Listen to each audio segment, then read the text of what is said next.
Siguiendo con el módulo 3 de este curso, vamos a hablar un poco de las herramientas que se utilizan a la hora de trabajar en lo que es trazabilidad animal individual.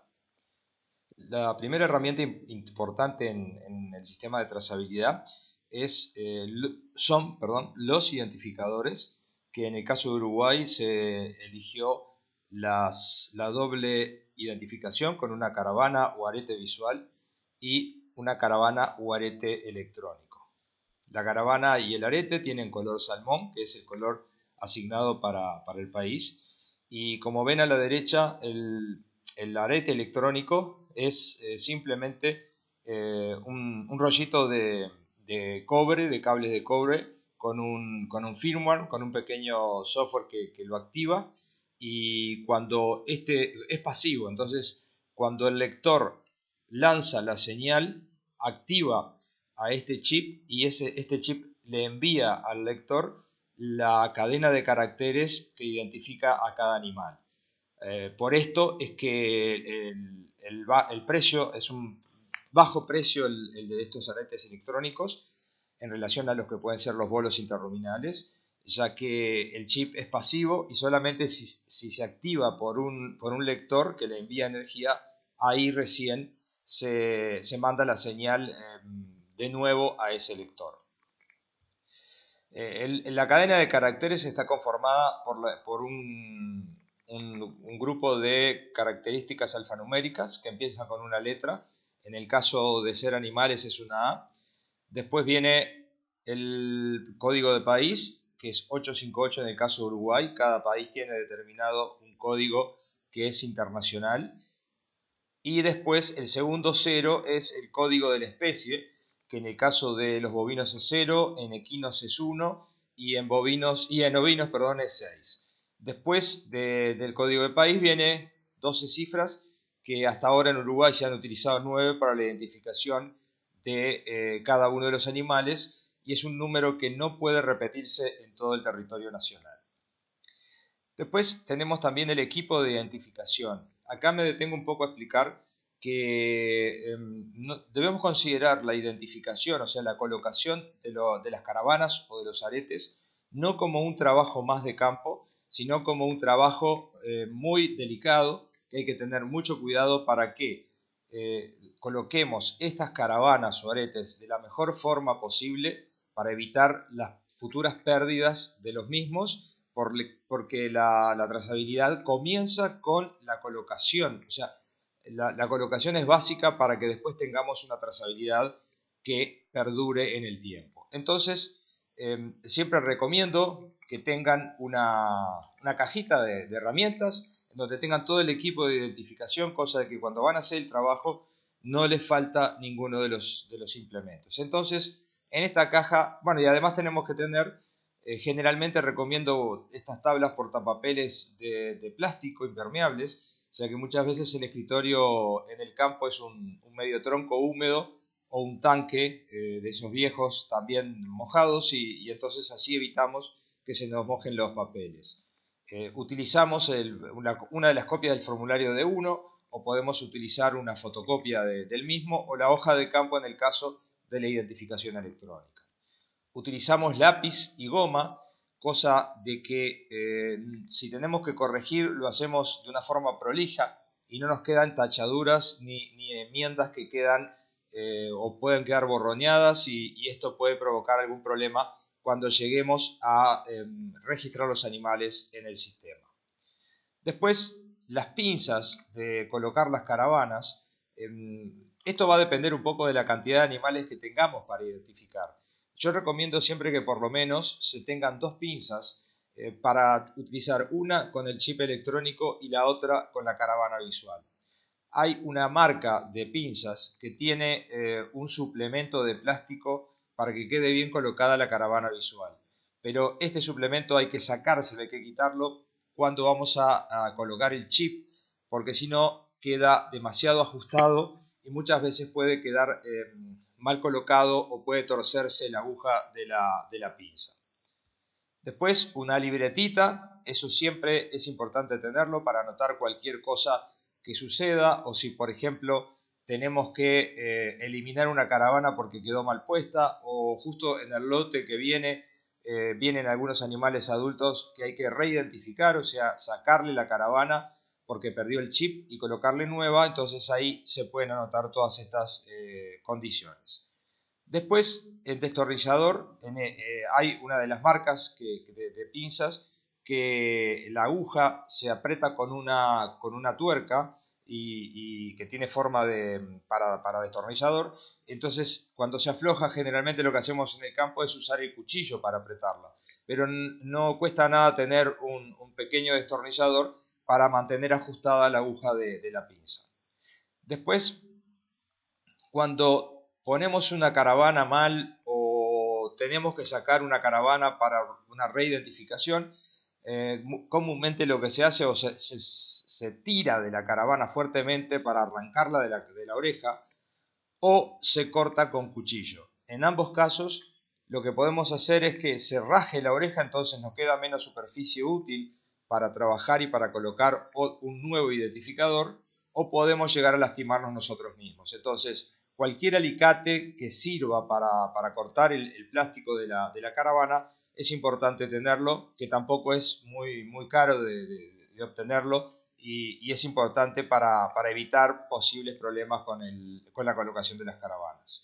Después, acá a veces me tratan de un poco de exagerado, pero recomiendo siempre utilizar un desinfectante para enjuagar las pinzas. Lo ideal sería entre ternero y ternero, para sacar toda la suciedad, bosta, tierra, sangre, que se van acumulando y pueden ser puntos de partida para una infección en la oreja del animal, con lo cual la herida se va a hacer más grande, va a demorar más en cicatrizar y va a haber más posibilidades de que se instale una miasis o una bichera.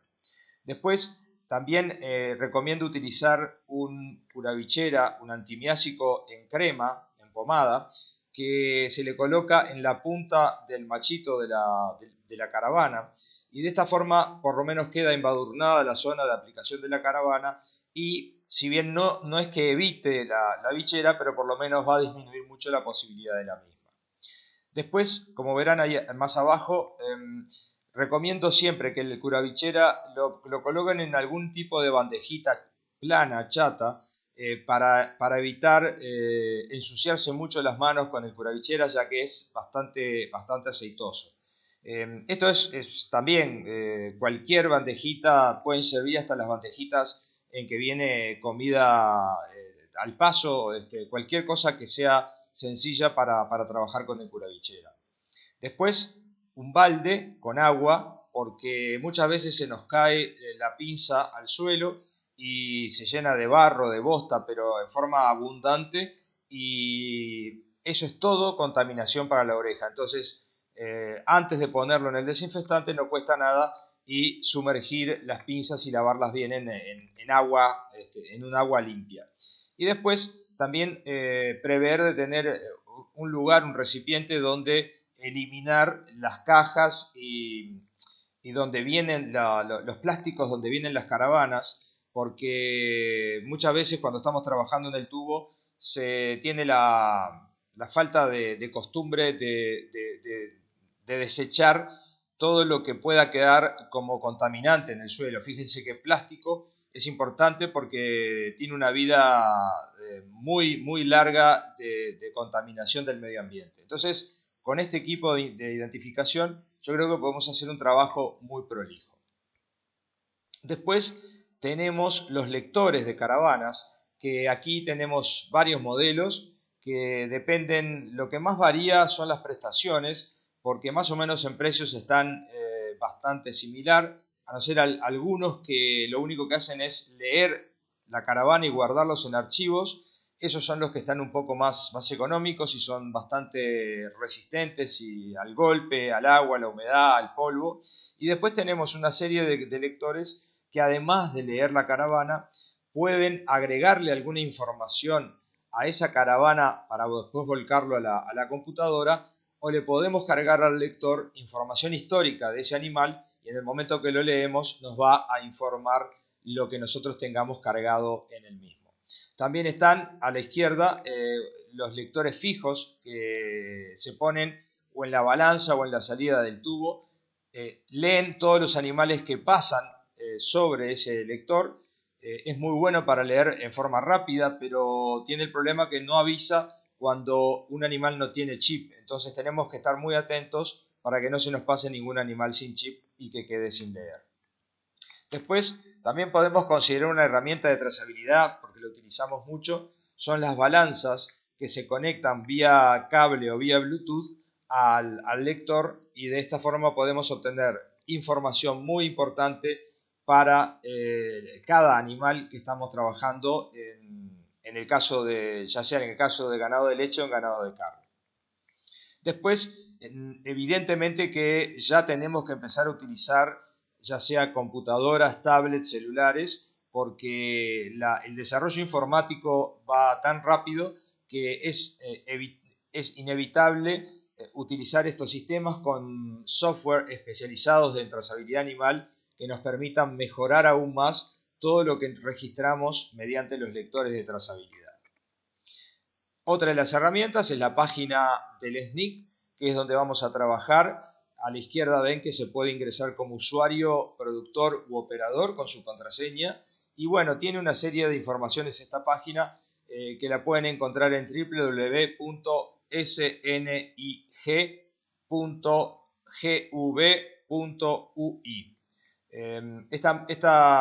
Esta página es la que utilizamos siempre que vamos a realizar alguna actividad en trazabilidad oficial, y ahora desde este año se empieza a realizar la declaración jurada electrónica anual, la declaración jurada de semovientes en forma electrónica. Bueno, después tenemos que hablar de las instalaciones de trabajo. Me gustaría que pudiéramos trabajar en todos los establecimientos con unas instalaciones del tipo que está en la fotografía, pero no es necesario tener toda esta infraestructura para poder trabajar en trazabilidad o en cualquier actividad del establecimiento. Pero tampoco sirve trabajar en instalaciones como estas que están en la foto, que me tocó trabajar a mí, porque es imposible poder realizar ningún trabajo porque los animales evidentemente no están bien sujetos, o sea, se escapan ya sea por esas semi-puerta inventada de adelante o por los varejones del costado que tampoco están en muy buenas condiciones. Así es imposible trabajar. Lo otro, tampoco podemos trabajar en estas condiciones que estamos totalmente en contra, ahí estamos trabajando en contra del bienestar animal. Fíjense que estas son vacas de producción y esto provoca un estrés importante que después evidentemente va a trabajar y va a mermar en la producción láctea. Y cuando vamos a identificar los terneros, recomendamos que este trabajo se haga en un cepo, porque la cabeza del animal queda inmovilizada y nos aseguramos que la caravana quede colocada en el lugar de la oreja que debe quedar colocada esa caravana. O sea, tenemos que tener ese cuidado, porque si lo hacemos con el animal suelto o lo hacemos en el tubo de ganado, ahí la cabeza no está fija, hay que depender de otra persona que nos ayude y bueno, si son muchos animales, después del cansancio ya es muy difícil que logremos hacer un buen trabajo. Aquí ven una foto, no está muy bien la foto, pero hay que sujetar bien la cabeza, bien que en ese caso está con la rodilla y la pierna, se está apretando el morro del animal contra el cepo, de forma de tener más asegurada la oreja. No como en el caso anterior, que no hay ningún punto de fijación de las manos del operador, y aquí el ternero puede dar un sacudón de la cabeza y la caravana queda mal puesta. Bueno, para empezar a trabajar, vimos todas las herramientas que se pueden utilizar, pero para empezar a trabajar, ¿qué es lo que debemos tener en cuenta? Primero, debemos conocer la norma vigente. Si no conocemos cuál es la legislación en cuanto a trazabilidad, no vamos a poder saber cómo tenemos que actuar, cómo tenemos que proceder, cuáles son los plazos para hacer qué cosa. Después debemos capacitarnos en el trabajo en trazabilidad, ya sea en escritorio como a nivel de campo, Eso es importantísimo que todos nos capacitemos. Debemos conocer exactamente y saber manejar las herramientas del sistema. Después tenemos que trabajar y conocer la forma de identificación de los terneros, el registro de los eventos que se producen con cada uno de estos terneros y los eventos como movimientos y algo de sanidad, que son los primeros que se establecieron en el Uruguay para trabajar, por lo menos por ahora. Y después tenemos que estar bien claros en cuanto a cómo se realiza el cese de la trazabilidad de cada uno de los animales. Con estas consideraciones estaríamos prontos para comenzar a trabajar en el sistema de trazabilidad individual. En Uruguay el sistema se basa en la utilización de una persona llamada operador CIRA, que voy a leerlo la definición del operador para que quede claro y después lo explicamos. El operador CIRA es una persona física equipada de un único lector habilitado, debidamente inscrito en el registro de operadores CIRA, dedicado a prestar servicios de lectura, transmisión de datos y emisión de constancias, para lo cual deberán contar con una habilitación específica otorgada por la autoridad competente. Esto se hizo de forma que todos los movimientos de ganado que se hicieran debía participar un operador que estuviera habilitado, capacitado para realizar estos trabajos. Después, en el caso de Uruguay, tenemos el veterinario de libre ejercicio acreditado, que es el que participa en las actividades sanitarias determinadas por el servicio oficial, de acuerdo a los procedimientos y oportunidades que establece a tales efectos la autoridad competente en sanidad animal. O sea que hay algunas actividades de las campañas sanitarias oficiales que las deben realizar los veterinarios, pero después de ser acreditados para cada campaña en especial. Entonces veamos qué cosas puede hacer cada uno de los actores de esta cadena. El productor puede identificar y registrar los animales. Registra las muertes, consumos y extravíos en sus establecimientos. Y puede realizar movimientos de hasta 10 animales de campo a campo. No lo puede ser destinado a frigorífico ni puede ser destinado a un local de remate feria. El operador es quien hace una lectura electrónica de animales, puede hacer una transmisión de datos al sistema y emite las constancias de movimiento, o sea, las guías electrónicas. Y el veterinario puede realizar las certificaciones sanitarias para las campañas a las cuales está acreditado y puede realizar lectura electrónica de los animales, transmisión de datos y emisión de constancias o guías electrónicas para cada movimiento. Ahora pasamos a trabajar en lo que es identificación y registro de los terneros antes de los 6 meses de edad.